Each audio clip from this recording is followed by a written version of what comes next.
सर्वेभ्यः क्लास 7। आज हम स्टडी करने वाले हैं, पढ़ने वाले हैं श्लोक समुच्चय। यह पाठ है। तो श्लोकों का समुच्चय किया गया, यानी कि कई सारे जगहों से श्लोकों को इकट्ठा करके, कई सारे ग्रंथों से, पुस्तकों से इकट्ठा करके आपके इस पाठ्य पुस्तक में संकलित किया गया, लगाया गया। तो श्लोक का नाम समुच्चय, श्लोक समुच्चय, यानी कि संग्रह किया गए ऐसे श्लोक हैं, नीति के श्लोक हैं, अनेक प्रकार के श्लोक हैं जो आपको अच्छी बातें, गुणवत्ता सिखाते हो, वह श्लोक ऐसे हैं। तो श्लोक का नाम समुच्चय, श्लोक समुच्चय। तो पहला श्लोक आता है आपका, बोलते हैं वाणी रसवती यस्य यस्य श्रमवती क्रिया लक्ष्मी दानवती यस्य सफलम तस्य जीवितम। वाणी रसवती यस्य यस्य श्रमवती क्रिया लक्ष्मी दानवती यस्य सफलम तस्य जीवितम। श्लोकों का उच्चारण भी किया जाएगा ताकि आपको पढ़ने आ सके और आप इसको याद कर सके। श्लोकों को या श्लोकों अगर याद रहेंगे तो ज़्यादा बेहतर होगा, आपको लिखने में आसानी होगी परीक्षा में। बोले वाणी रसवती यस्य यस्य सर्ववती क्रिया लक्ष्मी दानवती यस्य सफलम तस्य जीवितम। अब देखिए इसका अर्थ समझते हैं। बोले तस्य जीवितम सफलम। तस्य माने उसका, जीवितम जीवित रहना, जिंदा रहना, सफल है इस संसार में। कैसे लोग वो हैं जिनका इस संसार में रहना, निवास करना, जीवन जीना अच्छा होगा, बेहतर होगा, समाज के लिए, लोगों के लिए, इस जगत के लिए, संसार के लिए। सफलम तस्य जीवितम, तस्य उस व्यक्ति का, उस आदमी का, जीवितम जिंदा रहना, जीवन यापन करना, सफलम सफल होता है, ठीक है, फलदायक होता है। कैसे लोग होने चाहिए, क्या गुणवत्ता होनी चाहिए ऐसे व्यक्ति के अंदर, या हम कैसे बने कि मेरा जीवन सफल हो जाए।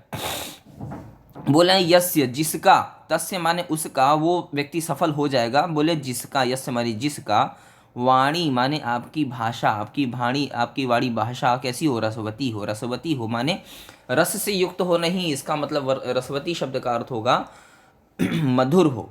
रसवती शब्द का यहाँ पर अर्थ लेंगे मधुर। बोले यस्य वाणी रसवती, जिसकी वाणी मधुर है, मीठी भाषा, जो हमेशा लोगों से बोलता है। तस्य जीवितम सफलम, उसका जीवन जीना सफल है। अब नंबर 2 पे आते हैं। बोले यस्य क्रिया श्रमवती, यस्य जिसकी, जो व्यक्ति हमेशा क्रियाओं को, अपने कामों को क्या करता हो, श्रम के साथ करता हो, जो हमेशा परिश्रम के साथ, मेहनत के साथ अपने कार्य को करता हो, ईमानदारी से करता हो, हमेशा परिश्रम में विश्वास रखता हो। तस्य जीवितम सफलम, उसका जीवन सफल है। तस्य जीवितम सफलम, तस्य जीवितम सफलम से हर वाक्य को जोड़ देना होगा अंत में। तो तस्य जीवितम सफलम, रसवती वाणी यस्य, जिसकी वाणी रसवती है, मधुर है, तस्य जीवितम सफलम, उसका जीवन सफल है। श्रमवती क्रिया यस्य, जिसकी क्रिया, यस्य माने जिसकी, क्रिया माने सारी क्रियाएं जो काम करता है, श्रमवती हैं अगर वो, तो उसका जीवन सफल है। तस्य जीवितम सफलम, उसका जीवन सफल है।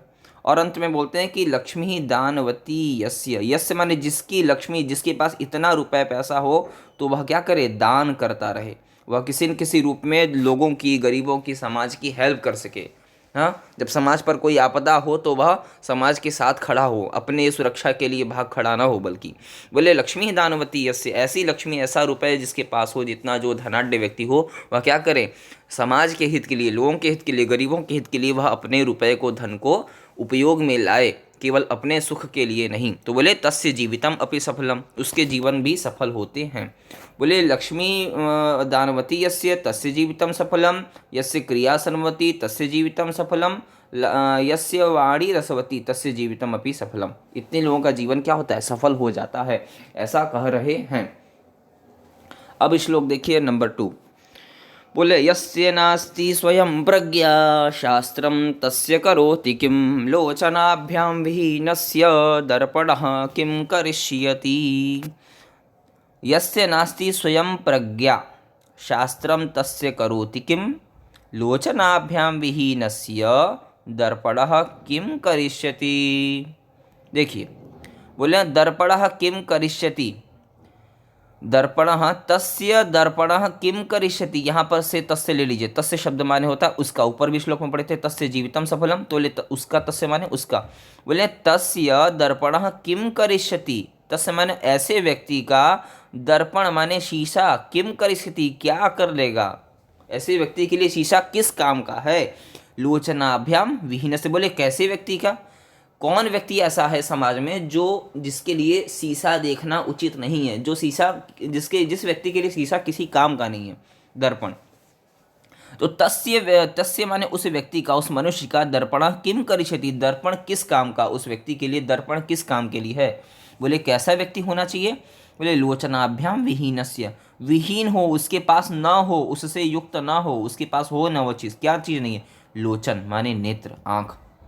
जिस व्यक्ति के पास आँख नहीं है, जो व्यक्ति अंधा है, उसके लिए उसके पास लोचन नहीं है, तो उसके लिए दर्पण किस काम का।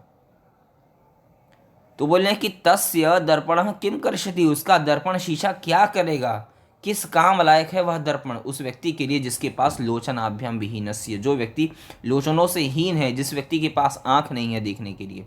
तो आगे बोलते हैं और क्या क्या है, और बोल रहे हैं यस्य स्वयं प्रज्ञा नास्ति, यस्य नास्ति, जिसके पास नहीं है क्या, स्वयं प्रज्ञा, जो इस व्यक्ति के पास 1% की बुद्धि भी नहीं है, तस्य शास्त्रम किम करोति, जिस व्यक्ति, यस्य स्वयं प्रज्ञा नास्ति, जिस व्यक्ति के पास थोड़ी सी भी बुद्धि नहीं है, बुद्धि के बहुत महान और बहुत आइंस्टाइन होने की आशा नहीं करता है मनुष्य से, लेकिन आपके पास जीवन जीने की सामान्य तो कला हो, आपको सामान्य सी चीज़ें तो आती हो। जिस व्यक्ति के पास स्वयं प्रज्ञा नहीं है, जिसके पास थोड़ी सी भी बुद्धि नहीं है, कुछ भी शास्त्र नहीं जानता, किसी भी चीज़ के बारे में जानकारी नहीं है, तो उसके लिए शास्त्रम किम करोति, शास्त्र माने इतने सारे जो पुस्तकें, संसार में जितनी भी पुस्तकें, जितना भी अनंत प्रकार का ज्ञान हो, मैथ हो, साइंस हो, जितने भी विषय होते हैं, हर विषय, हर प्रकार का ज्ञान, तस्य उस व्यक्ति के लिए किम करोति, क्या कर लेगा।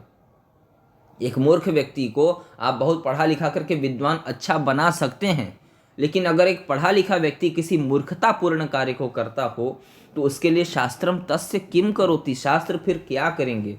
उस जगह पर उस व्यक्ति के लिए शास्त्र किसी काम लायक नहीं होते हैं। अगर आप पढ़े लिखे समझदार होने के बावजूद भी एक बड़ी गलती करते हो, किसी काम को करते वक्त गलती हो जाना स्वाभाविक है, हर व्यक्ति से गलतियां होती हैं, लेकिन जानबूझकर गलती करना, सब कुछ समझते जानबूझकर भी जो गलतियां की जाती हैं, तब बोलते हैं कि शास्त्रम तस्य किम करोति, इतना सब कुछ पढ़ने से तुम्हारे क्या फायदा, शास्त्रम तस्य किम करोति, क्या करेंगे तुम्हारे इतने, तुम्हारी बुद्धि में जो इतने सारे विषय, जो शास्त्र तुमने जो इतना पढ़ाई की, जो इतना मेहनत किया है, तस्य किम करोति, वे सारे ज्ञान तुम्हारा क्या करेंगे, वे सारे ज्ञान जो तुमको नॉलेज है वो किसी काम के नहीं है। तो बोले तस्य किम करोति, क्या करेंगे, यस्य स्वयं प्रज्ञा नास्ति, जिसके पास थोड़ी सी भी अपनी बुद्धि नहीं लगा सकता किसी सामान्य चीज में। तो बोले लोचनाभ्याम, उसी प्रकार से उदाहरण देते हैं कि जैसे किसके लिए दर्पण किम करती, ऐसे व्यक्ति के लिए दर्पण कुछ नहीं कर सकता, कैसे व्यक्ति के लिए, बोले लोचनाभ्याम विहीनस्य। तो दर्पण खुद से आकर के आपको थोड़ी दिखा देगा, आप जाएंगे दर्पण को उठाएंगे, देखेंगे, अपनी आंखों से देखेंगे तभी दिखाएगा आपको। तो दर्पण में अपना चेहरा देखने के लिए, दर्पण में किसी वस्तु को देखने के लिए आपके पास वह नेत्र होने चाहिए, वह आंखें होनी चाहिए। तो बोले कि लोचनाभ्याम विहीन से, जिस प्रकार से अंधे व्यक्ति को कभी दर्पण नहीं दिखाया जा सकता, उसी प्रकार से बहुत ज़्यादा पढ़े लिखे व्यक्ति को अगर आप समझाएंगे तो उसको समझाना स्वयं के लिए मूर्खता होती है।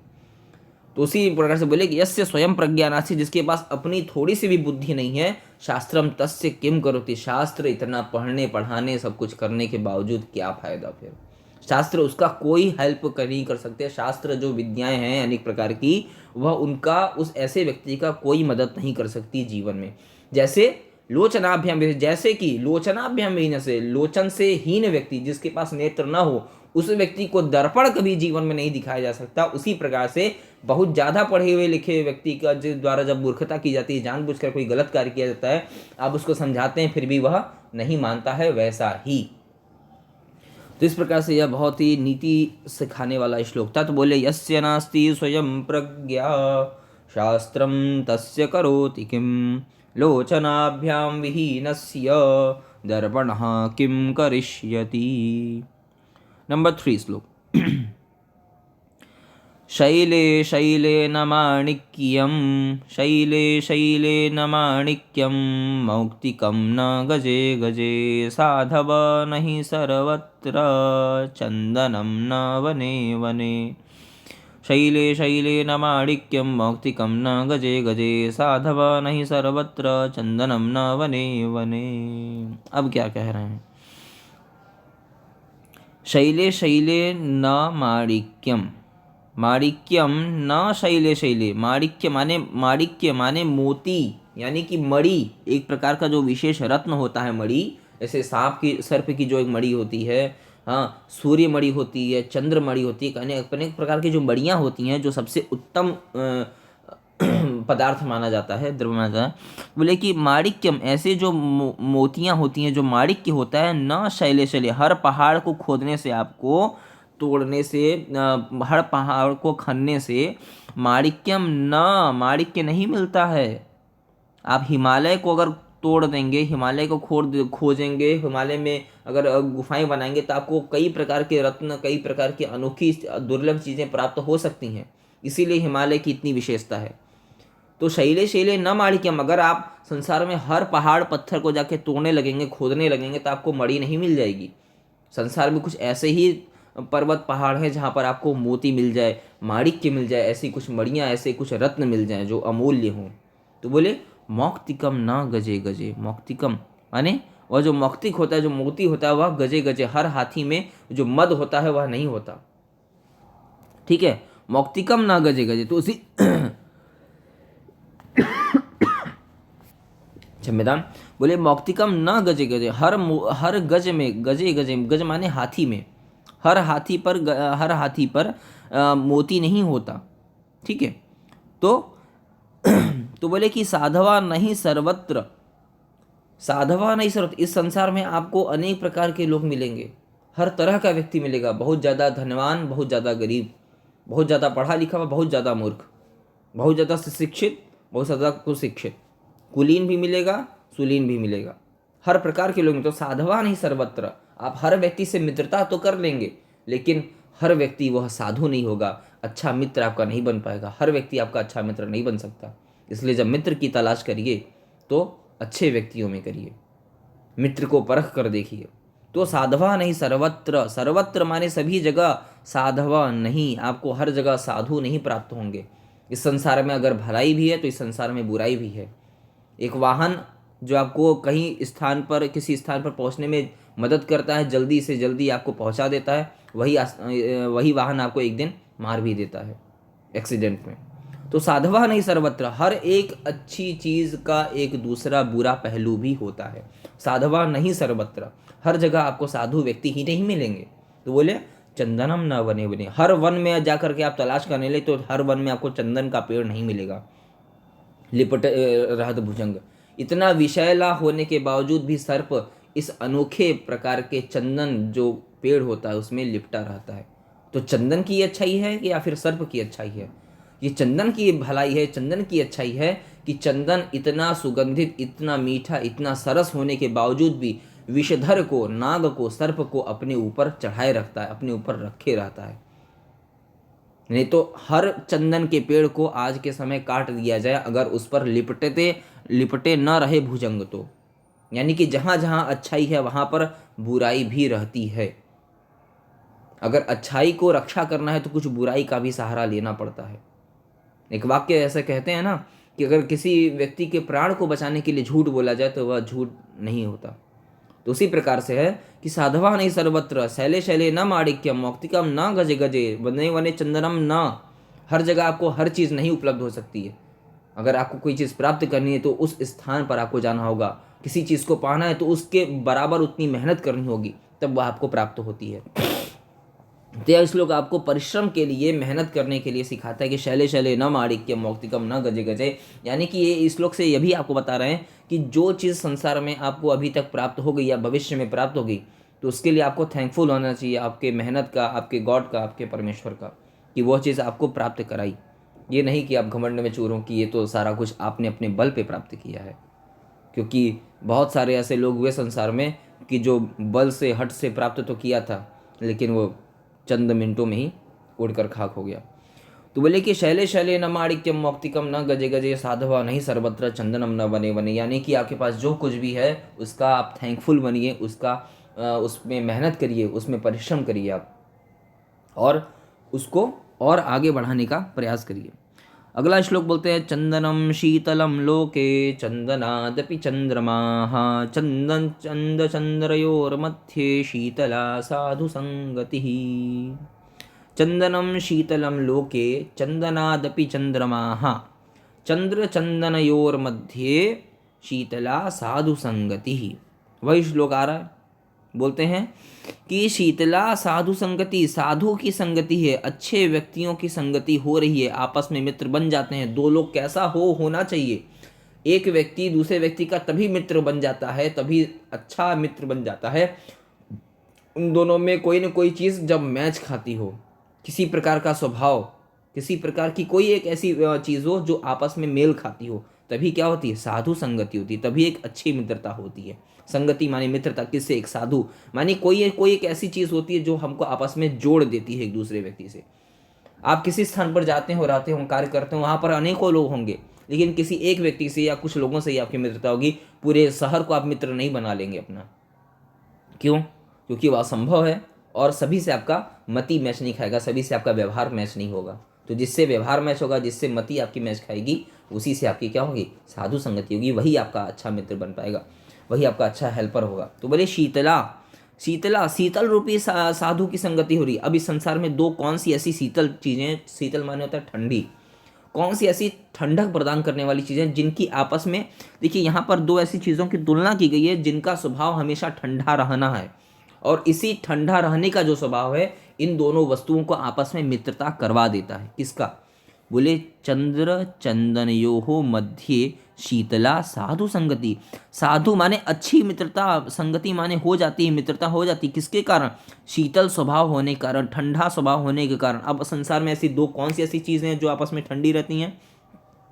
एक होता है चंद्र, चंद्र माने होता है चंद्रमा, चंद्र माने चंद्रमा जिसको आप मून कहते हैं, और चंदन, जो चंदन शरीर पर लगाया जाता है, चंदन का पेड़ होता है, जो चंदन का आप लेपन करते हैं, जो आप चंदन माथे पर लगाते हैं, जो चंदन आप भगवान को चढ़ाते हैं।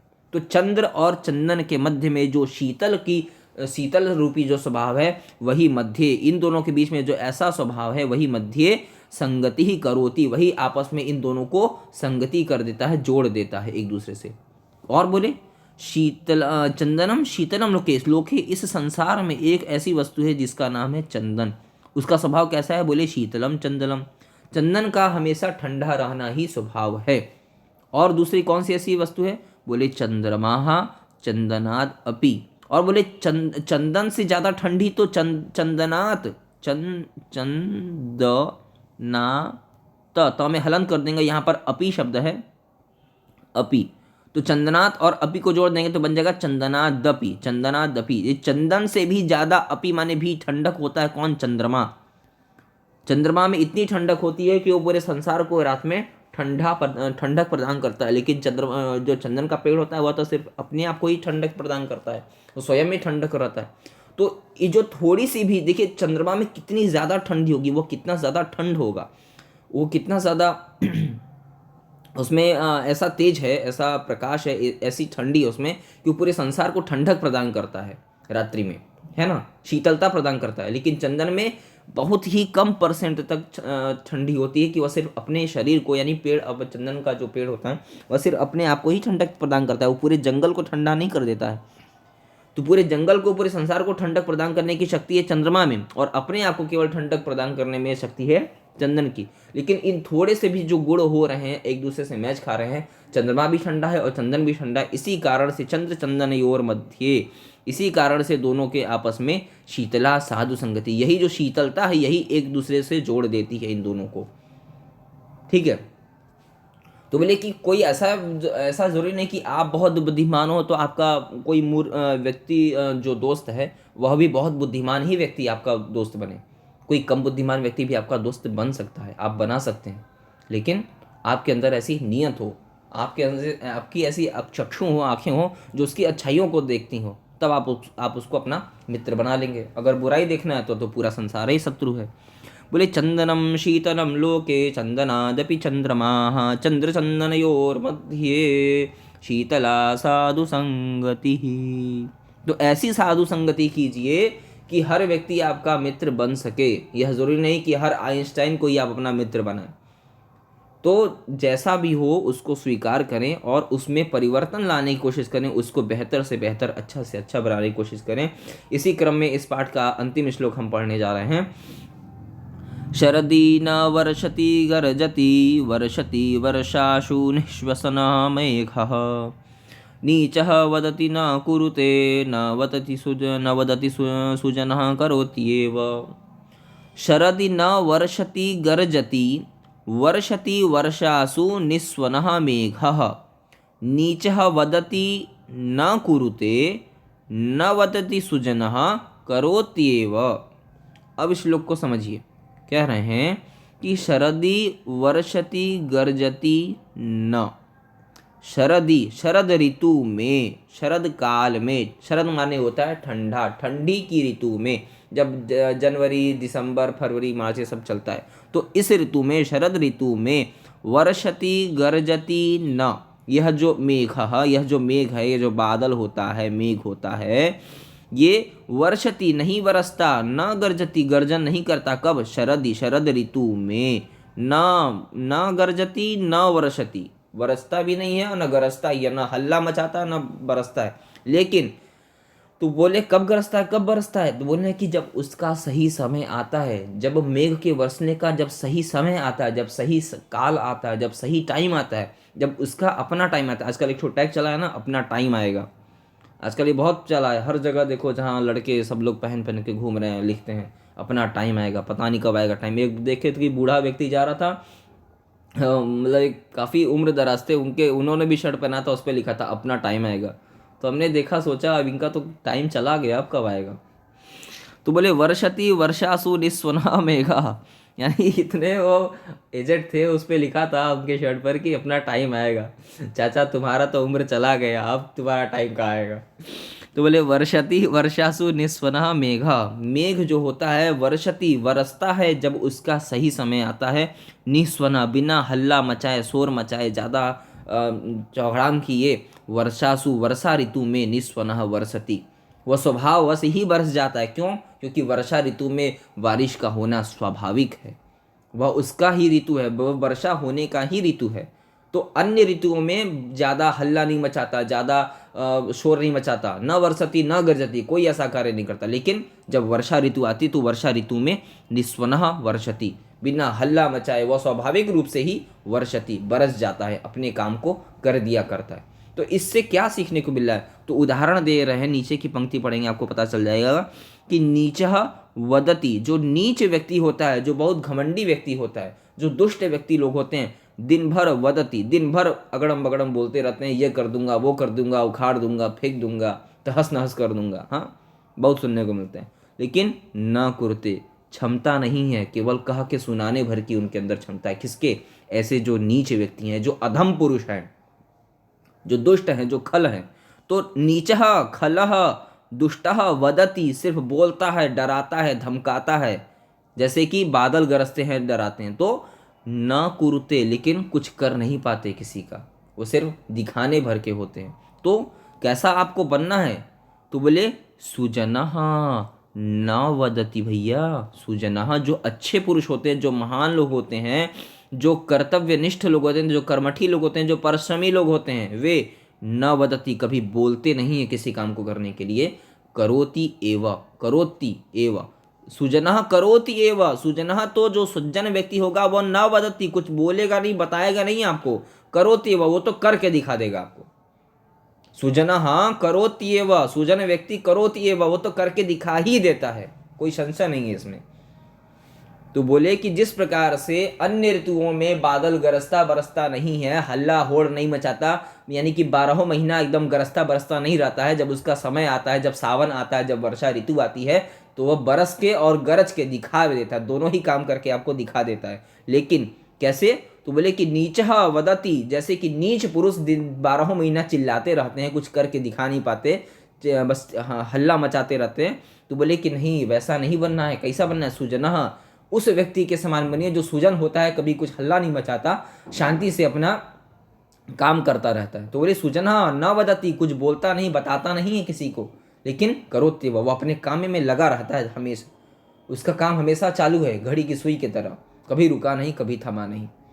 तो वही बोल रहे हैं कि सुजनः करोति एव, सुजन तो करता है, बताता नहीं है, और नीचः हमेशा वदति, हमेशा बोलता रहेगा, लेकिन कर कुछ नहीं पाएगा। तो ऐसा बनिए कि आपको बोलना ना पड़े बल्कि करके दिखाना पड़े। तो सुजनः वदतु, नीचः न वदति। सुजनः वदति, नीचः, अरे सॉरी गलती हो गई, सुजनः न वदति और नीचः वदति, लेकिन सुजनः करोति और नीचः न करोति, उसी प्रकार से। तो इस प्रकार से यह आपका पाठ पूर्ण होता है। यह कई सारे श्लोकों को हमने नीति के श्लोकों को, शिक्षाप्रद श्लोकों को पढ़ा। 1 2 3 4 5 श्लोक पढ़े। इस प्रकार से श्लोक समुच्चय में आपके इतने पाठ आए। इस प्रकार से यह कक्षा यहीं समाप्त होती है। नमो नमः।